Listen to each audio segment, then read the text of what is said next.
네, 김요한입니다. 오늘도 같이 말씀 묵상하겠습니다. 오늘 본문은 안식일을 어떻게 지켜야 할지 말합니다. 주일 안식일에 관해 통합교단 김의식 총회장 목사님이 설교를 한 적이 있습니다. 24분 정도 되는 설교인데요. 내용이 아주 탄탄하고 감동적인 에피소드도 있었습니다. 개인적인 간증도 들어가 있고요. 주일을 거룩하게 지키는 것에 관해 정말 인사이트도 있었습니다. 그런데 저는 그 설교를 들으면서 아주 힘들었습니다. 왜냐하면 주일, 안식일에 관해서 거룩히 지키는 것은 맞지만 고난주간 월요일에 무인텔에 이 권사님과 다닌 것을 듣고 충격을 받았습니다. 느헤미야 시대 이스라엘 백성들도 영적으로 윤리적으로 심각했습니다. 주중 거룩하지도 않았고 주말 안식일도 지키지 않았습니다. 이스라엘 백성들보다 통합교단 총회장 김의식 목사님이 낫기는 한 것인가요? 아닙니다. 제사장은 영적인 지도자는 더 강한 수위의 계명을 지켜야 할 책임이 있죠. 그래서 지금 김의식 총회장님으로 많은 사람들이 힘들어하고 있습니다. 통합교단 목사님들이 모여서 입장문을 발표하기도 했고요. 역사적으로 수치스러운 일이기 때문에 총회장이 대한민국의 교회 얼굴에 수치를 가져왔고 교단에 수치를 가져온 꼴이 되었습니다. 오늘 본문 속으로 들어가 우리는 이 시대 거룩한 제사장으로 어떻게 살지 고민하면 좋겠습니다. 느헤미야 10장 31절에서 39절의 말씀입니다. 먼저 31절부터 35절의 말씀 같이 읽겠습니다. 혹시 이 땅 백성이 안식일에 물품이나 온갖 곡물을 가져다가 팔려고 할지라도 우리가 안식일이나 성일에는 그들에게서 사지 않겠고 일곱째 해마다 땅을 쉬게 하고 모든 빚을 탕감하리라 하였고 우리가 또 스스로 규례를 정하기를 해마다 각기 세겔의 3분의 1을 수납하여 하나님의 전을 위하여 쓰게 하되 곧 진설병과 항상 드리는 소제와 항상 드리는 번제와 안식일과 초하루와 정한 절기에 쓸 것과 성물과 이스라엘을 위하여 속죄제와 우리 하나님의 전에 모든 일을 위하여 쓰게 하였고 또 우리 제사장들과 레위 사람들과 백성들이 제비 뽑아 각기 종족대로 해마다 정한 시기에 나무를 우리 하나님의 전에 바쳐 율법에 기록한 대로 우리 하나님 여호와의 제단에 사르게 하였고 해마다 우리 토지 소산의 만물과 각종 과목의 첫 열매를 여호와의 전에 드리기로 하였고 하나님의 백성들은 안식일을 어떻게 지키려고 했나요? 그 땅 백성들이 안식일에 물품, 온갖 곡물을 가져다가 팔려고 할지라도 사지 않으려고 했습니다. 굉장히 성숙한 모습을 보였죠. 안식일에 장사하려고 하고 뭔가 팔려고 하는 사람이 있을 때 그걸 사주면 어떻게 됩니까? 많이 팔리니까 계속해서 장사를 하겠죠. 물건을 파는데 정신이 팔려 있겠죠. 그런데 그렇게 하지 않도록 물건을 사주지 않았던 것입니다. 일곱째 해마다 땅을 쉬게 하고 모든 빚을 탕감하겠다 이렇게 이야기했습니다. 자, 성숙한 모습이죠. 역시 일곱째 해마다 땅을 쉬게 하려고 했어요.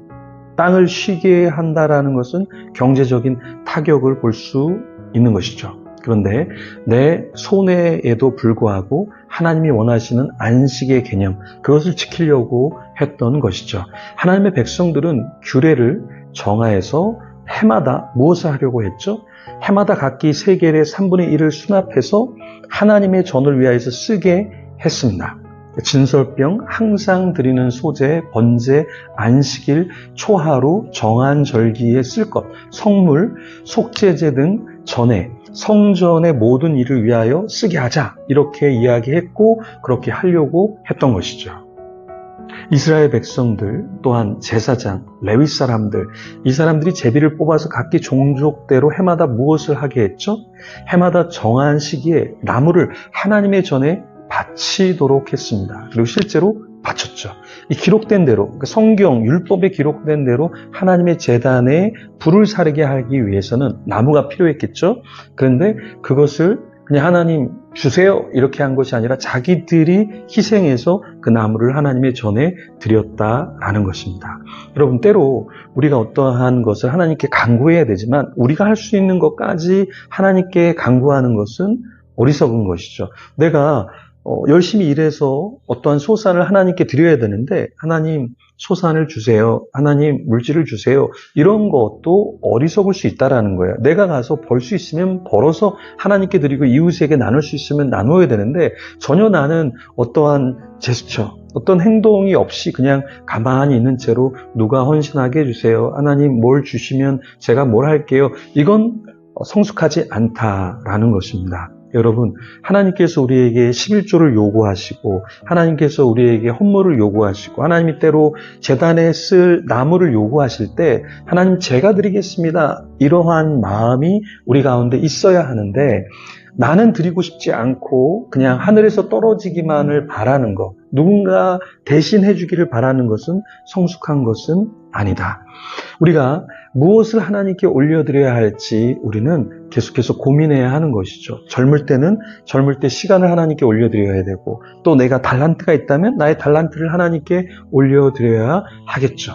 때로는 하나님이 나의 명예, 나의 유명세 혹은 나의 부 그것을 원할 때 하나님께 올려드리는 자가 굉장히 성숙한 자이다라는 것입니다. 최근에 교회를 위해서 또 제 사역을 위해서 헌금을 해주신 분이 있어요. 만나보니까 하나님께서 그런 마음을 주셔서 자기가 하나님 앞에서 그냥 올려드렸다 이런 얘기를 하시더라고요. 근데 제가 이렇게 말씀드렸습니다. 사실 많은 사람들이 그런 도전을 받고 생각은 하지만 행동으로 옮기는 사람은 많지 않습니다. 굉장히 성숙하신 것 같습니다. 이렇게 말씀을 드렸습니다. 오늘 본문의 36절에서 39절의 말씀에 보면 하나님의 백성들은 맏아들들 가축의 처음 난 것, 소와 양의 처음 난 것을 율법에 기록된 대로 어떻게 했나요? 하나님의 전에 가져와서 섬기는 제사장들에게 주었습니다. 자, 이게 역시 쉽지 않은 거죠. 처음 난 거 좋잖아요. 귀중하잖아요. 처음 난 거, 소와 양의 처음 난 거. 그 값어치가 이렇게 1,000원, 2,000원, 만원, 2만원 이렇게 하지 않을 거예요. 그런데 그것을 하나님의 전에 올려드렸다라는 것이죠. 처음 익은 밀의 가루, 거제물, 각종 과목의 열매, 새 포도주, 기름을 어떻게 했죠? 제사장에게 가져와서 하나님의 전에 드렸다라는 것입니다. 우리 하은미 주에도 용돈을 받거나 누구에게 어떤 것을 받으면 하나님 앞에 10의 1을 합니다. 어렸을 때부터 저희가 가르치는 그 부분도 있지만 잘 배워서 하나님 앞에서 드려야 될 것, 하나님이 다 주시는 거잖아요. 하나님이 주시는 거니까 그 주신 것에 감사해서 하나님께 올려드리는 것, 그것이 믿음의 반응입니다. 그래서 우리도 마찬가지, 어린 자녀가 이렇게 하는 것처럼 우리도 신앙생활하면서 성숙하다는 것이 무엇일까요? 하나님께 드려야 할 것은 하나님께 드리고, 내가 쓸 것은 또 내가 쓰고, 가족들이 쓸 것은 또 가족들과 함께 쓰는 것, 이것이 성숙한 신앙의 모습이죠. 레위 사람들이 11조를 받을 때 또 어떻게 했습니까? 38절에 보면 아론의 자손 제사장 한 사람이 함께 있어야 한다, 이렇게 이야기했어요. 이게 무슨 말입니까? 38절 말씀에 보면 이런 말씀이 있어요. 레위 사람들이 11조를 받을 때에는 아론의 자손 제사장 한 사람이 함께 있을 것이요, 레위 사람들은 그 11조의 10분의 1을 가져다가 우리 하나님의 전 곳간에 여러 방에 두되. 이게 무슨 말이냐면 11조를 받을 때 혼자 받는 것이 아니라 서로 같이 있는 가운데서 그것을 받고, 또한 그것을 받은 것에서 끝나는 것이 아니라 그 11조의 11조를 또 하나님께 드린다라는 거예요. 그래서 저도 교회에서 사례비를 어느 정도 받지만 그 사례비 받은 거에서 11조를 또 하나님께 올려드리죠. 선교헌금을 또 올려드리죠. 감사헌금을 올려드리죠. 왜 그럴까요? 레위, 제사장, 하나님의 전에서 난 것을 먹는 사람도 역시 어떻게 합니까? 하나님께 10의 1을 구별해서 드려야 한다라는 거예요. 여러분이 신앙이 성숙한가, 그렇지 않은가를 보면 여러분의 소산물을 하나님께 올려드리는가, 심지어 선교사, 목회자를 할지라도 10의 1을 하나님께 올려드려야 합니다. 여러분, 목회자라고 해서 다 신앙이 있는 게 아니에요. 선교사라고 해서 다 신앙이 있는 게 아니에요. 권사라고 해서 다 신앙이 있는 게 아니에요. 장로라고 해서 다 신앙이 있는 것이 아니에요. 하나님 앞에 반응하는 자가 신앙이 있는 것입니다. 오늘 말씀에 보면은 하나님의 전을 버려두지 않는 백성들이 나옵니다. 하나님을 사랑하기 때문에 하나님의 전에 필요한 것을 채우는 것이죠. 여러분도 하나님을 사랑한다 그러면 하나님의 전을 귀하게 여길 줄 알고 그 전이 온전히 세워질 수 있도록 청소라도 그리고 또 기도라도 하나님 앞에 드리면서 이 하나님의 전이 하나님의 나라가 더 확장될 수 있도록 같이 노력하면 좋겠습니다. 이 시간 같이 한번 우리 눈을 감고 개인적으로 기도하며 하나님 앞에 나아가겠습니다.